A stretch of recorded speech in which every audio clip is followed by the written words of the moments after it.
ગાંધી પરિવારની ચોથી પેઢીનું નવસારી ખાતે અવસાન થયું છે। ગાંધીજીના સૌથી મોટા પુત્ર હરિલાલ ગાંધીની પુત્રી રામીબેનના પુત્રી નીલમ પરીખનું ગઈકાલે નવસારીમાં દુઃખદ નિધન બાદ આજે તેમની અંત્યેષ્ટિ કરવામાં આવી।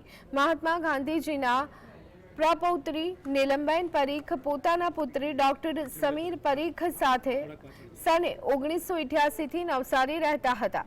તેઓ 92 વર્ષની વયના હતા। સોમવારે વયના કારણે તેઓએ અંતિમ શ્વાસ લીધા હતા। આજે સવારે તેમની અંત્યેષ્ટિ નવસારી શહેરના વિરાવળ ખાતે આવેલા સ્મશાન ગૃહમાંથી કાઢવામાં આવી હતી, જેમાં શહેરના બુદ્ધિજીવી રાજકારણીઓ હાજર રહ્યા। તો આ સાથે તેણી ગાંધીજીના સૌથી મોટા પુત્ર હરિલાલ ગાંધીની પુત્રી રામીબેનના પુત્રી હતા। એવું કહી શકાય કે બહારને હું નાનપણમાં બિલકુલ છોડતો નહોતો। લોકો મને એવું કહેતા કે આ માવડીઓ છે, પણ આનું સતત ધ્યાન મારા વિકાસ પાછળનો હું સરખી રીતે ભણીને આગળ વધું તેના માટે મારી કોઈ પણ બાબત હોય એ પાછળ મારે પડખે હોય। એટલે પાયાનો પથ્થર મારા મા બાપે મૂકેલ, એના પર બધું આગળ વધ્યું।